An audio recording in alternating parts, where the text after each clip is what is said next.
Okay, this is lesson 4-1, relating multiplication and division.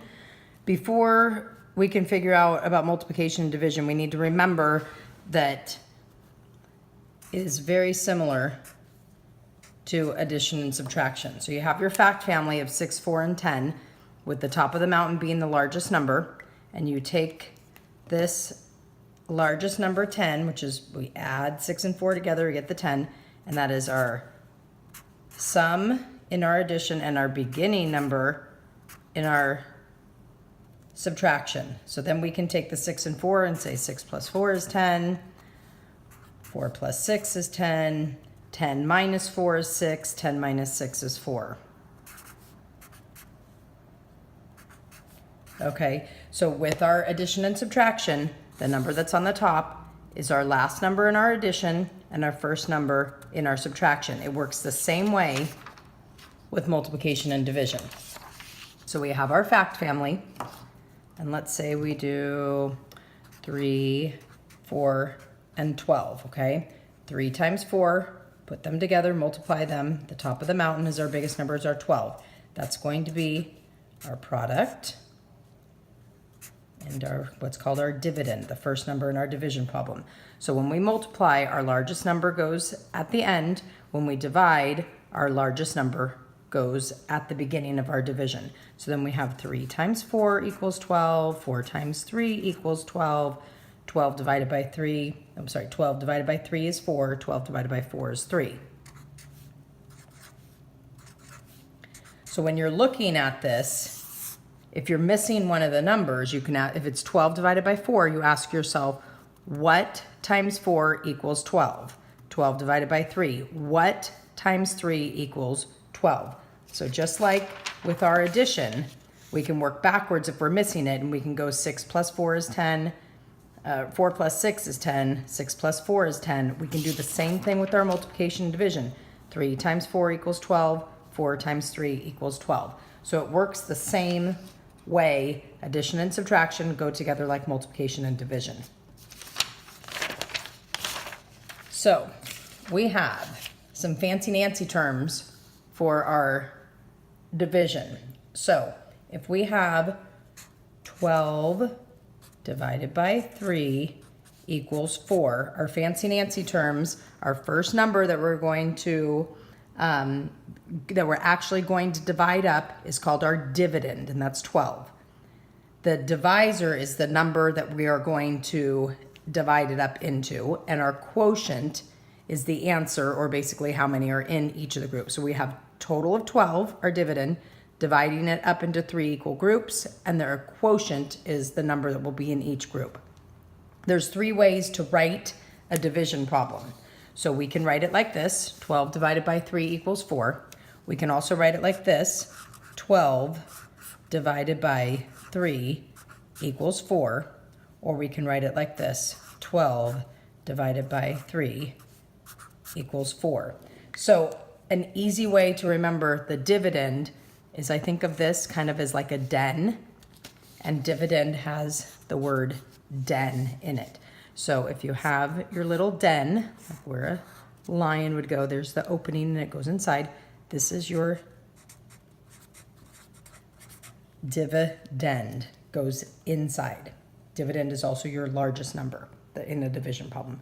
So dividend divided by divisor equals quotient. So go ahead here and let's look at your Reteach worksheet. So if we have 12 divided by 3 equals 4, I want you to figure out which number, is it 12, 3, or 4, is the dividend. Which number, 12, 3, or 4, is the divisor, and which number, 12, 3, or 4, is the quotient. So go ahead, pause the video, and write those in. Okay, so your dividend should have been 12, divisor is 3, and your quotient, which is your answer, is 4. Okay, now our fact family. We know this from here, just like a fact family. Okay, so we want to take, you can see here, 4 goes here. Okay, we want 4, 5, and 20. I always suggest actually drawing your fact family. So in 4, 5, or 20, what number should go on the top? We want the largest number. So which one of these is the largest number? So 20 should go on the top. And then it doesn't matter if we put 4 here or 5 here or we switch them. Just like an addition and subtraction fact family, it doesn't matter. But our largest number must be at the top of our mountain. We're going to multiply 4 times 5 and they're going to come together to make 20. So our fact family, we know that our largest number is the answer in our 2 multiplication, and it must be the beginning of our division, the first number in our division. So 4 times 5 equals 20. 5 times 4 equals 20. 20 divided by 4 equals 5. And 20 divided by 5 equals 4. Okay, let's take a look at the array. So this array shows 3 rows of 7 counters. We want to know how many counters are there in all. Okay, so complete the multiplication fact. We know we have 3 rows of 7, which is 3 times 7. Okay, so we have 3 groups of 7. Now, we know we can take 2 groups of 7 and 1 group of 7, right? To figure this out. So 2 groups of 7 is 14. 1 group of 7 is 7. We can add them together to equal 3 times 7 equals 21. Or, if we know our multiplication facts, 3 times 7 is 21. Related division fact. Okay, remember, fact family, largest number on top. So, 21 divided by 3 should equal 7. And let's complete our fact family. Take your number at the top and write that in the 2 answer spots for your multiplication.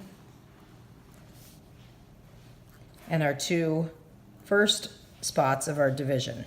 And then we should be able to fill this in. What number times 7 equals 21? 7 times 3 equals 21. 21 divided by 3 equals 7, and 21 divided by 7 equals 3. Paying close attention that 3 times 7 is 21. 7 times 3 is 21. You can work that backwards. Okay, 3 times 4 equals 12 is one fact in the fact family. Draw an array for this fact, and then write the division fact for your array. Finally, write the remaining facts in this fact family. So we're going to do that on the back. So 3 times 4 equals 12. We want to draw an array. So draw an array for 3 times 4 equals 12. So go ahead and do that right here. 3 groups of 4.